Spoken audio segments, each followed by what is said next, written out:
교회 오기 전까지만 하더라도 장대비가 많이 쏟아졌는데 지금은 조금 소강 상태인 것 같습니다. 빗소리가 들리지 않죠?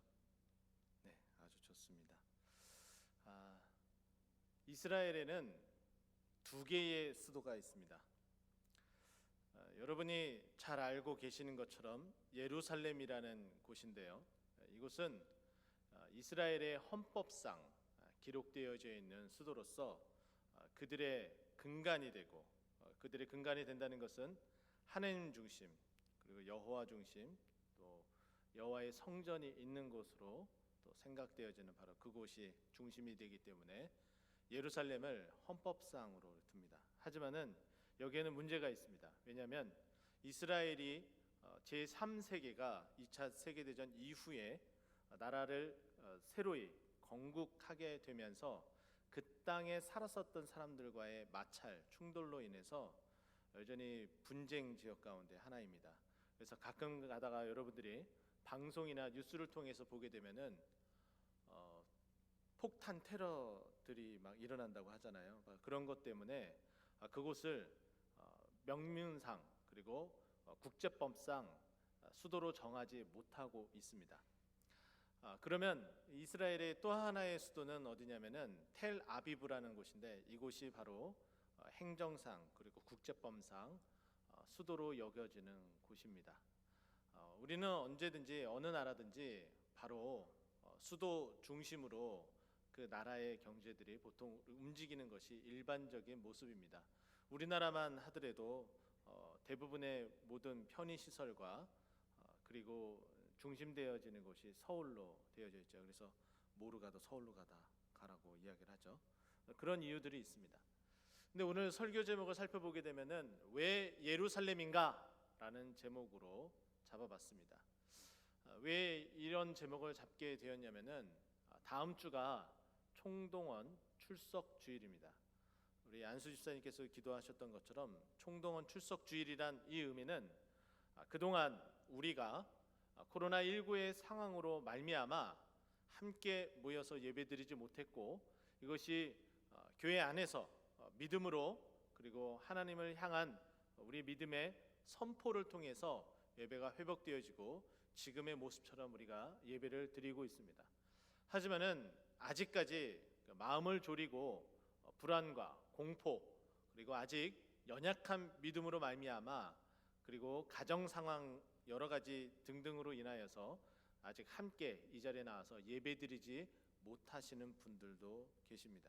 그래서 다시 한번 많은 우리 성도님들이 독려해서 총동원 출석주의를 통해서 다시 한번 일어나보자 라는 의미에서 선포하였고 준비하였는데, 바로 총동원 출석주일은 바로 우리가 예배 중심의 생활, 신앙 중심의 생활을 다시 고추세워 보자라는 의미에서 잡은 줄 알고 있습니다. 그래서 왜 예루살렘인가, 왜 성전 중심으로 또 예배 중심으로 우리가 살아야 되는지에 대해서 오늘 본문 말씀을 통해서 함께 나누고자 합니다. 누가복음은 편지 형식의 복음서입니다. 한 사람을 위해서 쓰여진 것처럼 보이지만은 결국에는 하나님을 믿고 하나님을 따라가고 하나님을 사랑하는 자들이 다 받아야 될 말씀 가운데 하나입니다. 누가복음 1장 3절에는 바로 데오빌로 각하에게 이 편지를 썼다라고 이야기를 하는데, 그 편지에 쓰여진 목적, 사복음서에는 복음서가 쓰여진 목적이 딱 두 곳에서 정확하게 언급이 되어지는데, 요한복음과 바로 이 누가복음입니다. 이 누가복음 1장 4절에 그 목적에 대해서 언급을 하는데, 이는 각하가 알고 있는 바를 더 확실하게 한다. 그 알고 있는 바는 이 데오빌로가 믿는 바요 그리고 아는 바 바로 예수 그리스도에 대해서 증거하기 위함이었습니다. 이 데오빌로라는 이 이름은 바로 그가 하나님을 믿는 자임을 알려주고 있는데, 이 데오빌로는 데오스라는 헬라어의 하나님이라는 이 단어와 필레오라는 사랑, 형제 사랑을 뜻하고 있는 사랑이라는 뜻의 바로 필레오라는 이 두 단어가 합성이 되어져서 만들어진 단어라고 이야기를 합니다. 그러니까 데오필로는 하나님을 사랑하는 형제, 하나님을 사랑하는 자, 이런 뜻이겠죠. 그 하나님을 사랑하는 자라 하나님을 알고 하나님을 믿게 되는데 그 믿음을 더욱더 확고하기 위해서입니다. 그래서 우리도 이 말씀을 보게 되면은 우리가 알고 있는 예수 그리스도를, 그리고 우리가 믿고 있는 그 예수 그리스도를 더욱더 확고하게 그 믿음을 다져줄 수 있는 복음서입니다. 근데 이 누가복음서에는 또 다른 하나의 특징이 있는데, 다른 복음서에는 쓰여지지 않은 예수님의 유년 시절이 언급이 되어지고 있습니다. 그게 바로 오늘 본문입니다. 오늘 본문의 시작은 이렇게 시작이 되죠. 그의 부모가 해마다 유월절이 되면 예루살렘에 가더니 라고 되어져 있습니다. 저는 그래서 왜 예루살렘인지, 첫 번째로는 저는 왜 예루살렘이냐면 하나님의 목적이며 그리고 하나님의 명령이기 때문이다라고 말씀드리고 싶습니다. 이사야서 43장 21절 말씀을 살펴보게 되면은 이 백성은 내가 나를 위하여 지었나니 나의 찬송을 부르게 하려 함이라라고 말씀합니다. 하나님의 지으신 바 그 목적대로 우리가 하나님 앞에 나와서 예배하는 그 목적을 우리가 그대로 이루려 하기 때문에 바로 예루살렘에 올라와서 하나님 앞에 성전에서 예배드려야 한다는 것이고, 또 하나는 하나님의 명령인데요. 출애굽기 23장 14절 말씀을 보게 되면은 너는 매년 3번 내게 절기를 지킬지니라 라고 이야기합니다. 매년 3번 절기를 지키라고 얘기해요. 그리고 나서 이 15절에는 그 절기가 어떠한 절기인지 소개를 해주고 있는데, 첫 번째 절기는 무교절로 언급이 됩니다. 근데 오늘 본문에서는 유월절로 되어져 있죠. 근데 유월절의 그 시작과 함께 바로 무교절이 시작이 되는데, 무교절은 누룩을 넣지 않는 무교병을 일주일 동안 먹는 기간입니다. 그러니 유월절이나 무교절이나 같은 의미가 되겠죠. 그리고 나서 그 두 번째 나타나는 절기는 출애굽기에서는 맥추절이다라고 언급이 되어집니다. 이 맥추절은 우리가 알고 있는 것처럼 칠칠절을 이야기하고 그리고 오순절을 이야기를 합니다. 그리고 마지막 세 번째는 수장절이라고 출애굽기에 정확하게 명기가 되어져 있습니다. 이 수장절은 초막절이며 장막절로서 광야 생활을 했었던 그 가운데에 하나님께서 주셨던 그 은혜를 기억하며 너희들이 보내라 라는 의미에서 하나님께서 이 세 개의 장막 가운데 수장절을 지키라라고 명령을 하셨습니다. 이것은 하나님의 명령인데, 또한 이 명령이 신명기 16장 16절에는 내 하나님 여호와께서 택하신 곳에서 여호와를 배웁고 바로 하나님께서 택하신 곳 바로 예루살렘 성전에 와서 하나님의 그 성막에 와서 하나님을 뵈라, 얼굴을 배워라 라고 정확하게 명령을 하고 계십니다. 그 명령에 따라서 그의 부모였었던 그의 예수님의 부모였었던 이 두 사람은 해마다 유월절이 되면은 그 명령에 따라서 그리고 그 지으신 목적에 따라서 예루살렘에 올라갔다라고 이야기를 합니다. 근데 그 올라간 때가 어느 때인지 42절에 우리에게 소개를 해주고 있는데, 예수님께서 태어난 지 12살이 되었다라고 소개를 합니다.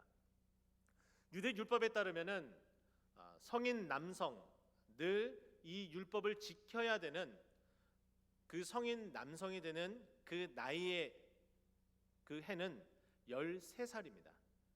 그런데 유대인의 그 율례에 따르면은 13살에 바로 딱 그 해가 되어져서 이 세 개의 지켜야 될 그 명령, 이 절기를 정확하게 지키기보다는 하루 전해에 같이 따라오면서 앞으로 절기는 이렇게 지켜야 될 것이다, 너는 율법의 아들이 되어야 된다 라고 이야기하며 12살이 되던 해에 많은 유대인의 아들들, 그 자녀들을 바로 이 절기에 맞춰서 예루살렘에 올라간다고 합니다. 당연히 바로 이렇게 그 율례에 따라서 이렇게 지키고 행하는 것인데, 이것은 예수님이 이 땅에 오셔서 내가 무엇을 하러 왔다라고 정확하게 말씀한 그 말씀 그대로 하나님께서는 율법을 지키러 온 것임을 우리는 알 수가 있습니다. 마태복음 5장 17절 말씀 보게 되면은 내가 율법이나 선지자를 폐하러 온 줄을 생각하느냐? 폐하러 온 것이 아니라 완전하게 하려 한다라고 이야기해요. 이 완전하게 한다라는 것은 완성시킨다. 그래서 로마서 10장 4절의 말씀 보게 되면은 그리스도의 의를 이루기 위해서 율법의 마침이 되었다, 완성이 되었다, 피어리드, 마침표가 되었다라고 정확하게 우리에게 말씀하고 있습니다. 예수님은 이렇게 율법을 어렸을 때부터 하나씩 하나씩 지켜나가는데 바로 이것은 하나님의 명령이며 그리고 하나님께서 지은 바 그 목적대로 우리에게 모범을 보여주시기 위해서 바로 그렇게 행하셨습니다. 우리는 어떻습니까? 예배 어느 곳에서도 드려도 됩니다. 왜냐하면 성령님께서 내주하는 곳이 바로 우리가 예배하는 장소이고 어느 곳에든지 바로 예배할 수가 있습니다. 그러나 우리는 교회 중심이며 신앙 중심으로 살아가야 된다면은 바로 교회 안에서 약속된 장소와 약속된 시간에 경건한 마음으로 준비된 마음으로 함께 모여서 예배에 드려야 됩니다. 바로 그것을 그렇게 지키고 따르고자 우리는 맹세하며 서약하며 세례까지 받았습니다. 심지어는 세례를 받을 때에 모든 공예배에 빠짐없이 참석하겠습니다 라는 질문에 네라고 답변이나 아니면은 서면상 그 시험지에 네 알겠습니다라고 동그라미나 아니면 한글로 예라는 글씨를 정확하게 적은 바가 있습니다. 바로 그렇게 우리의 신앙의 가장 중심은 바로 예루살렘이어야 되는데 이것은 하나님의 명령이며 그리고 하나님의 목적이며 그리고 이건 하나님과 우리와의 약속된 바입니다. 그러나 어떻습니까? 상황이 여의치 않아졌어요. 코로나19로 상황이 여의치 않아져서 우리가 함께 모여서 예배 드릴 때에 그 이후의 파급 효과는 더 어마어마했기 때문에 잠깐 우리가 함께 모이지 못하고 영상으로 각각 있는 곳에서 함께 영으로 교통하며 우리가 사도신경에 고백했던 것처럼 영으로 교통하며 함께 예배 드릴 것을 권면하고 그렇게 준비하고 함께 예배 드렸습니다. 그러나 이제 잦아들게 되었죠.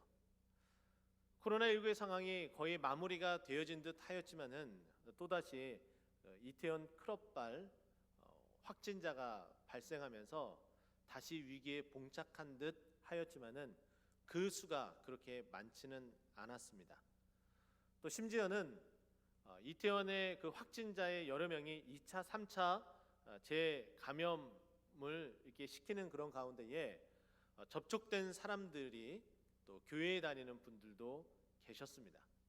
그 교회에 다니셨던 분들이 다 코로나 확진 검사를 받았는데 전부 교회 모두 다 음성 판정을 받았다고 합니다. 왜 그런 일이 있게 되었느냐? 바로 우리 교회와 같이 함께 예배드리며 마스크를 착용했고 그리고 사회적 거리 두기를 통해서 성가대가 지금 앉아 있는 것처럼 떨어져서 앉고 함께 예배를 드렸기 때문에 가능했었던 결과입니다. 이로 말미암아 세상 가운데서도 교회가 처음에는 신천지로 말미암아 어떻게 보면 같은 동급 취급을 받으며 지탄의 대상이 되었지만은 이제는 칭찬의 신천지하고 다르구나. 확실히 교회는 지킬 것은 지키고 하나님을 따라가고 하나님께서 지킴을 받는 하나님의 특별한 백성이구나. 이제 칭찬받는 백성의 자리에까지 이르게 되었습니다. 굉장히 고무적인 일이죠. 이것은 하나님의 말씀을 따랐기 때문이고 우리의 신앙의 근간인 바로 이 예루살렘을 사모해서 살아왔던 결과다라고 말씀을 드리고 싶습니다. 그런데 우리가 한 가지 제가 계속해서 말씀드렸던 것처럼 긴장의 끈을 놓쳐서는 안 되겠죠.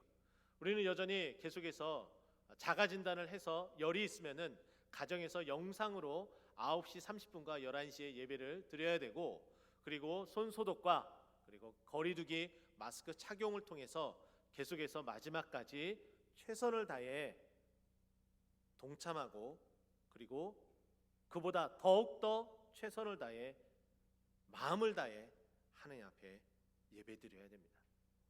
이것이 바로 예루살렘 중심으로 살아가는 바로 신앙의 근간이 된다는 것을 믿으시고 다시 한번 나의 신앙은 교회로부터 시작해서 교회로 마지막 마무리를 한다. 예배로 시작해서 예배로 마무리를 한다 라는 마음으로 그 신앙을 단단히 붙잡는 저 여러분 되기를 예수 그리스도의 이름으로 축원드립니다. 두 번째는 바로 왜 예루살렘이어야 되느냐? 바로 하나님과 만나야 하기 때문입니다. 우리가 교회에 왔지만은 하나님을 만나지 못한다면은 교회에 온 목적, 그 소기의 목적을 달성하지 못할 뿐입니다.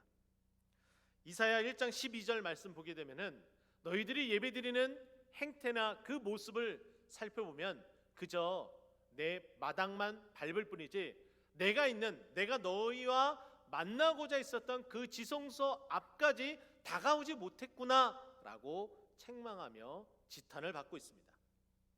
우리가 예배드렸는데 아주 짧은 시간이나마 한 시간을 통해서 예배드렸는데 하나님 앞에 하나님을 만나지 못하고 내 마당만 밟을 뿐이다 라고 책망을 받아서 되겠습니까? 우리 마음과 뜻과 정성을 다해야겠죠.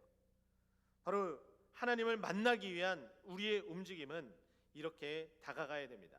출애굽기 29장 43절 말씀 보면은 내가 거기서 이스라엘 자손을 만나리니 내 영광으로 말미암아 회막이 거룩하게 된다라고 말씀합니다. 하나님의 임재는 바로 하나님의 그 계신 곳을 거룩하게 만들고 하나님의 만난 사람들도 거룩하게 변화가 되어집니다. 바로 우리의 모습이 그렇게 되어야 되는데 하나님께서는 회막에서 우리와 만나 주시겠다고 정확하게 말씀하고 있습니다. 그러니 그 회막에 나가서 하나님을 만나는 것은 너무나 당연한 이치다라고 말씀을 드릴 수 있겠죠. 그러면 예수님과 이 예수님의 부모는 어떻게 이 예루살렘 성전에 들어가서 하나님을 만나 뵀는지 하나하나 살펴보되 동사 중심으로 우리는 좀 살펴보고 싶습니다. 42절부터 다시 보게 되면은 예수께서 12살 되었을 때에 그들이 이 절기의 관례를 따라 올라갔다. 일단 발걸음을 옮겨서 그곳에 도착해야겠죠. 43절 그 날들을 마치고 돌아갈 때에 그 날들을 마쳤다라는 것은 무교절 일주일 동안 무교병을 먹으며 하나님께서 약속한 그 약속의 기한을 전부 다 지켰다라는 것을 뜻하고 아이 예수는 예루살렘에 머무셨다라고 말씀합니다. 저는 여기에 첫 번째 힌트가 있다라고 말씀드리고 싶습니다. 이 절기를 마치고 다 돌아가는 상황이에요. 그러나 오늘 이 본문의 사건의 발달이 되는 동사가 예수님, 아이 예수님은 예루살렘에 머무셨다라고 정확하게 말씀합니다. 이로 말미암아 이 아이가 없어진 것을 하루길이 지나고 나서야 알게 되었다라고 이야기를 해요. 허둥지둥 12살이 된 이 아이를 다시 찾으러 예루살렘에 올라가게 되는 모습을 보여지게 되는데 이 하루길이라는 이 표현은 대략 한 32km 정도의 거리를 말하고 있습니다. 예루살렘에서 지금 예수님과 예수님의 이 부모가 살았었던 나사렛이라는 이 곳을 향하여서 북쪽으로 올라갈 때에 32km라는 지점은 그리 멀지 않은 곳입니다. 나사렛은 바로 갈릴리 호수 바로 그 인근에 있는 작은 시골 마을이었기 때문이죠. 얼마 지나지 않아서 이 아이가 없다는 걸 알게 되었어요. 왜요? 이 아이 예수님은 예루살렘에 머물었는데 이 머물었다라는 이 동사의 형태를 보게 되면은 능동태예요. 스스로가 그곳에 머물렀다라는 거예요.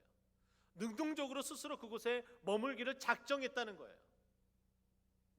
우리의 모습도 이 예수님을 본받아야 되지 않을까라는 생각을 해봅니다.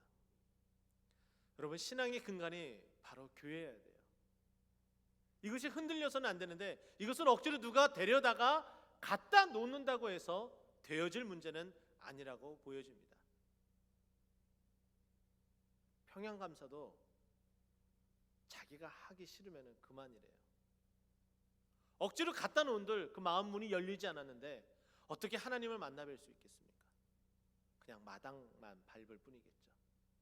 그러나 예수님의 이 모습처럼 하나님을 만나고자 하는 그리고 그곳에 하나님이 계시다는 그 믿음과 그리고 그 믿음에 대한 행위에 따라서 그곳에 능동적으로 머물러야 됩니다. 44절 말씀 보면은 바로 그 동행한 줄을 생각했다라고 이야기를 해요.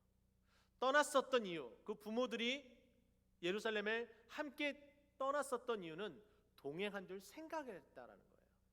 이것은 자기 스스로 이렇게 하면 되겠지, 이렇게 신앙생활하면 되겠지 라는 생각으로 살아왔다는 모습과 비견될 수가 있습니다. 영상으로 계속 예배드리면 되겠지, 예, 되긴 하겠죠, 할 수는 있겠죠. 그러나 그 신앙은 점점 자기 자신도 모르게 갉아먹고 있다는 것을 잊어서는 안 됩니다. 내 생각으로, 내 생각 중심으로 살아가서는 절대로 안 된다는 거죠. 하나님의 말씀 중심으로, 하나님의 그 향한 그 신앙 중심으로 바로 그렇게 한 걸음 한 걸음 하나님께서 말씀하신 그 말씀의 명령에 따라서 바로 예루살렘에 머물 때에 하나님을 만날 수 있는 것이고, 그 만나는 그 장소가 예루살렘 성전이 된다고 이야기를 합니다. 45절 말씀 보게 되면은 계속해서 찾고 찾았지만은 만나지 못하게 되었습니다. 이 간절함이 바로 여기에서 나타나게 돼요. 만나지 못하고 그리고 나서 한 행동을 살펴보게 되면은 45절 말씀에 예루살렘으로 어떻게 됐다고요? 돌아갔다라는 거예요.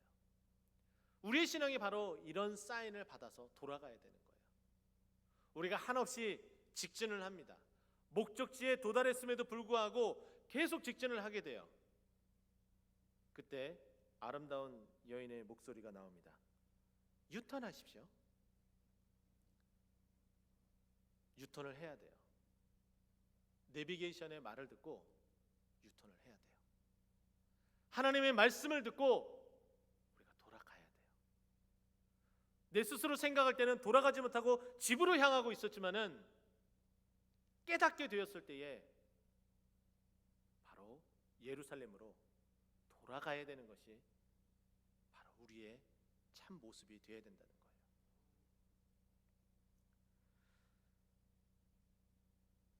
요한계시록에 보게 되면은 첫사랑을 잃어버린 한 교회가 책망을 받습니다. 그 교회는 여러분이 잘 알고 계시는 것처럼 에베소 교회입니다. 내가 첫사랑을 잊어버렸다 책망한 2장 4절 이후 바로 2장 5절에 이렇게 언급을 하고 있습니다. 그러므로 어디서 떨어졌는지 생각하고 회개하고 처음 행위를 가져라 라고 말씀합니다. 첫사랑이 떨어진 곳이 어디 있는지 그것을 찾기 위해서 처음 행위, 뜨거웠었던 그 첫사랑의 그 처음 행위를 가져라 라고 말씀합니다. 하나님 만나기 위해서 이렇게 몸부림쳐야 된다는 거예요.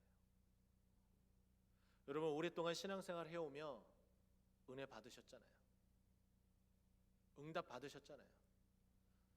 그걸 알기 때문에 이 자리에 앉아 계시잖아요.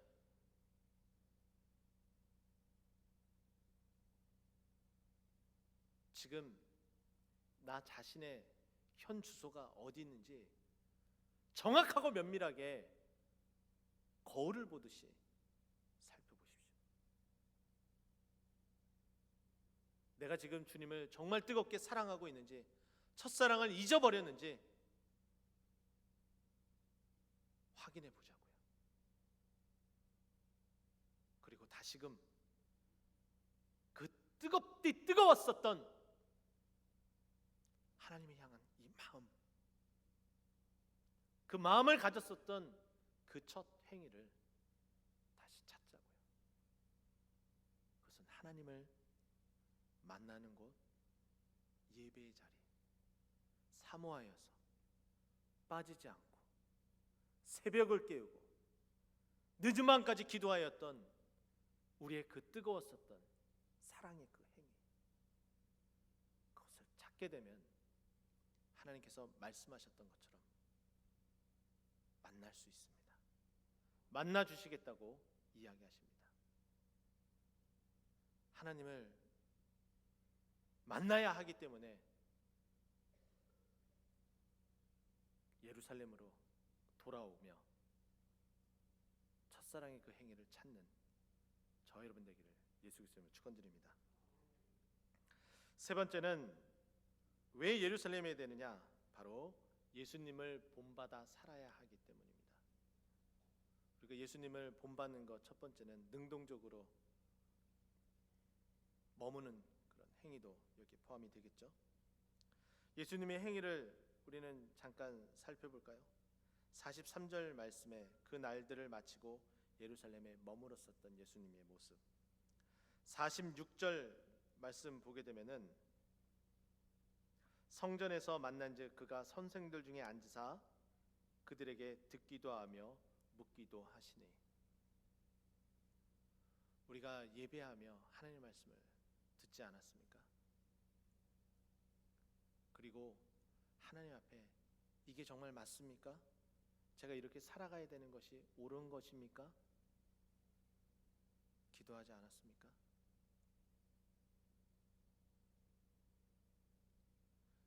예수님이 예루살렘 성전에서 랍비들과 설전을 벌이며 듣기도 하고 묻기도 했답니다. 랍비는 하나님의 말씀을 가진 자들이에요. 하나님의 말씀을 가르치는 자들이었습니다. 그들에게 이렇게 듣기도 하고 묻기도 하고. 47절 말씀입니다.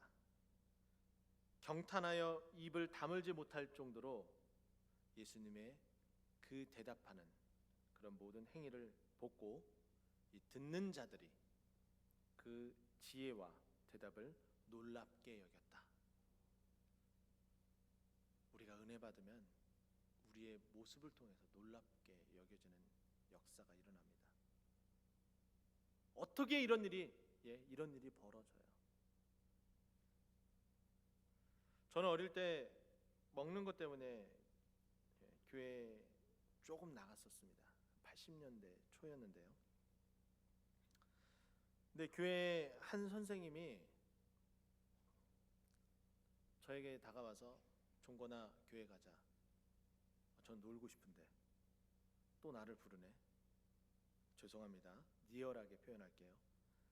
그때는 그런 마음인지 몰랐지만 지금에 와서 이 느낌을 그대로 표현하면 짜증나게 가기 싫은데 이른 아침부터 오라고 하네.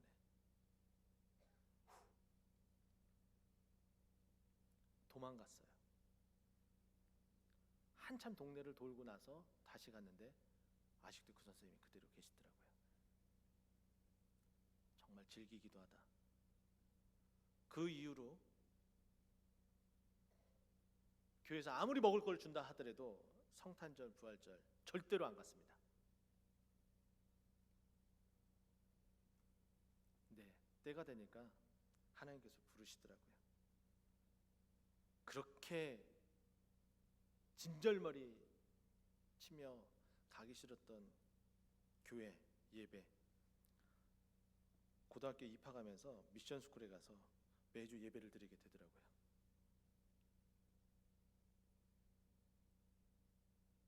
계속 잤어요.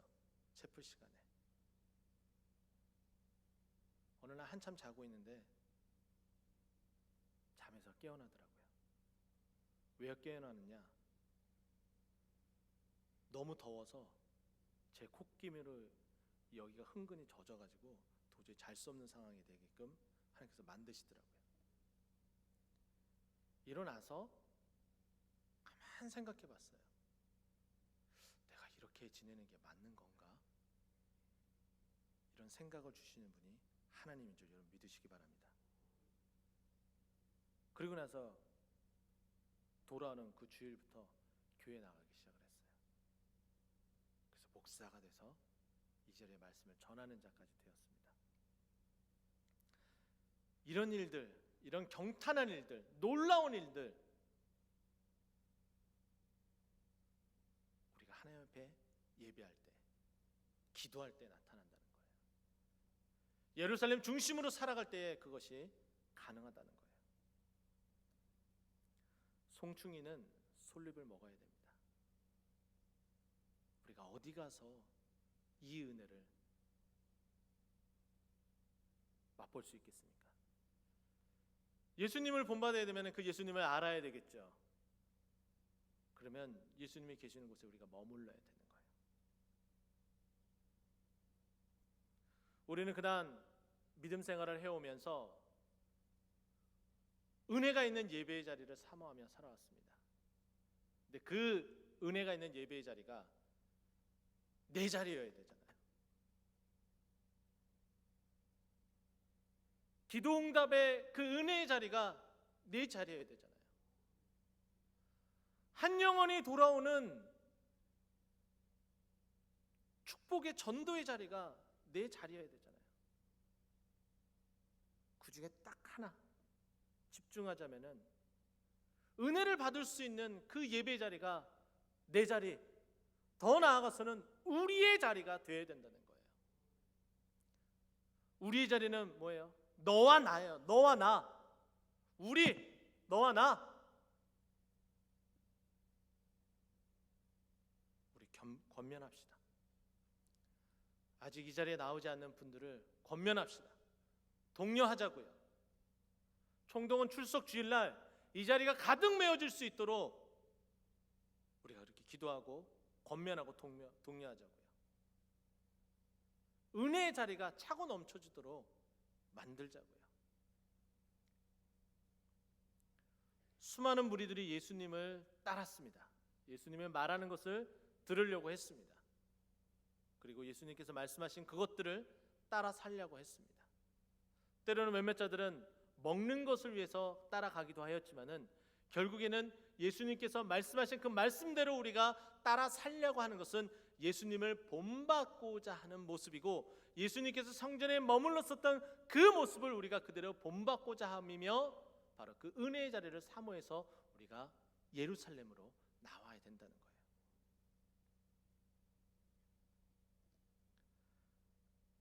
48절, 그의 부모가 보고 놀라며 그의 어머니는 이르되 아이야 어찌하여 내가 이렇게 하였느냐, 보라 아버지와 내가 근심하여 너를 찾았다. 당연히 부모에 대한 어떤 표현이겠죠. 바로 그때의 예수님의 대답, 우리가 이 예수님을 또 본받아야 되는데 보십시오. 예수께서 이르시되 어찌하여 나를 찾으셨나이까. 49절 중간 부분부터 보면은 내 아버지 집에 있어야 될 줄을 알지 못하였나이까. 우리가 남의 집에 살아서는 안 되잖아요. 아버지 집에 있어야 되잖아요. 믿음으로 담대하게 이렇게 표현해야 되잖아요. 그래서 깨닫지 못한 자들이 어떻게 돌아서는지 보십시오. 50절 말씀, 그 부모가 그 하신 말씀을 깨닫지 못했지만 51절 그 어머니는 이 모든 말을 마음에 두었다. 갈팡질팡 끌어주시기를 바라는 아직 결정 못한 믿음이 연약한 그 분들에게 권면하고 끌어당기십시오. 그 마음이 변화되는 일들이 벌어져요. 예수님의 어머니가 마음이 변했던 것처럼. 거기에 중심에는 예수님을 만나고 예수님께서 하신 그 말씀처럼 아버지 집이 내 집이구나, 내가 머물러 있어야 될 곳은 바로 이곳이구나 라고 깨닫게 되는 일이 있어야 되죠. 이제 말씀을 정리하고자 합니다. 왜 예루살렘이어야 되느냐? 첫 번째는 하나님의 목적이고 명령이기 때문에 바로 예루살렘으로 와야 됩니다. 두 번째는 그 예루살렘에서 우리 주님께서 만나 주시겠다고 이야기하셨기 때문이고, 세 번째는 예수님은 능동적으로 머무르셨고, 그 머무르셨던 그 이유는 바로 우리가 말씀에 본 것처럼 아버지 집이기 때문이었습니다. 우리의 신앙의 근간, 바로 예루살렘, 하나님이 계시는 곳, 왜 예루살렘인지 깨달으며 이 믿음대로 사시되, 특별히 이번 주간은 아직 결정 못한 분들을 권면하고 독려하고 이끄시는데 귀하게 이 믿음을 선포하기를 예수 그리스도 이름으로 축원드립니다. 기도하겠습니다.